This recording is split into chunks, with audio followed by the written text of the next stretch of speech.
So this Build Back Better plan has been a roller coaster. Let's go over the latest. We're gonna branch off of our last video with even more information. Let's get right into it. So the short answer is, when can we expect this bill to be passed? And sources tell NBC, for one example, that it might be passed by March. Now, of course, this is not exactly what we want to hear if you're looking forward to the $7,500 and $500 battery bonus, the EV and battery bonus. So it could be delayed until March. And why is that? So I mentioned in our last video something called the birdbath rule. And what that is when the Senate parliamentarian looks at the bill and makes sure that everything included has to do with the budget. And if there's items that are deemed not budget related, then it gets tossed out and rewritten. So one of the biggest opposers of this bill, and the senator, I should say, that held up this entire process,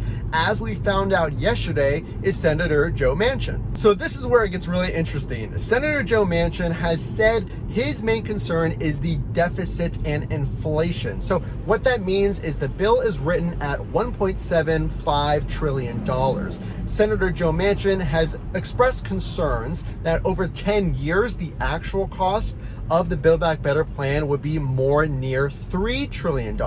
So he doesn't want to see all this spending. Now, some sources have also commented that Senator Joe Manchin has concerns over the child tax credit and the cost of that as well. But we saw a almost lash out from Senator Joe Manchin when reporters were asking him just yesterday, well, you oppose the child tax credit. And he said, I don't oppose anything. There is no bill to vote on. So what Joe Manchin is saying is that the Senate parliamentarian hasn't even approved what's in the bill. So how can he even comment on what he doesn't like when it's not approved yet? But we can extrapolate from Senator Joe Manchin's concerns over the spending that additional spending with the child tax credit would not necessarily be something he is in favor of. So also what is new, even though Senator Joe Manchin has expressed concerns, Senate Majority Leader on the Democratic side, Chuck Schumer, has said that they're pressing on. He said, quote, we're going to continue working into a position to get this bill to a vote. But again, like we said in other videos, and we predicted this, if it doesn't pass by Christmas, it's going to push until next year. And like I said, some sources are saying as late as March. And why does that matter? Well, it matters because, yes, we're not going to get our EV tax credit. I've seen some sources on Twitter say that this is not retroactive. Again, not retroactive. I've seen other language on the bill that might imply that it might be retroactive.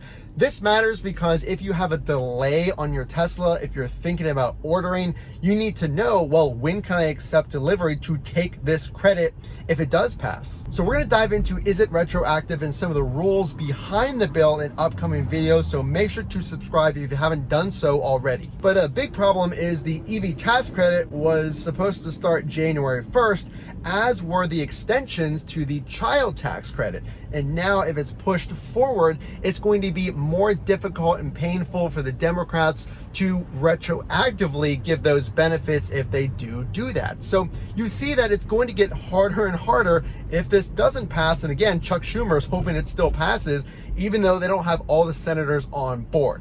It is an absolute roller coaster with changes happening every single day. So my take is this will not pass by January 1st. Some sources have said that that call that Biden had with Senator Joe Manchin did not really go as planned, and that they're very far apart on this issue of coming to an agreement on the bill. They also have said that discussions that are happening are going very poorly. So all in all, it's not looking too great. So on the bright side, the Democrats are trying to find a way to get this thing done. Now, what they're trying to do is separate that child tax credit. And like we said, Senator Joe Manchin at one time has expressed concerns over the cost of that child tax credit, and they're trying to separate that from the Build Back Better plan into a separate bill. So if they can do that, there's still some hope that this EV tax credit will pass. Again, the Senate is putting in overtime. They're supposed to be off a few days. They're in discussing this process now. So we'll see if they can separate that child tax credit, and we'll see if that determines the outcome of the Build Back Better plan. This is a crucial week to see if they can get some This is a crucial week to see if some of the senators will sway their votes and compromises are going to be made, so make sure to stay tuned. So the only way I know that you like this content is to drop a like, so make sure to do that and subscribe to get those EV updates as they come. More reviews. Again, this is Matt from Front to Trunk. Can't wait to see you in the next video.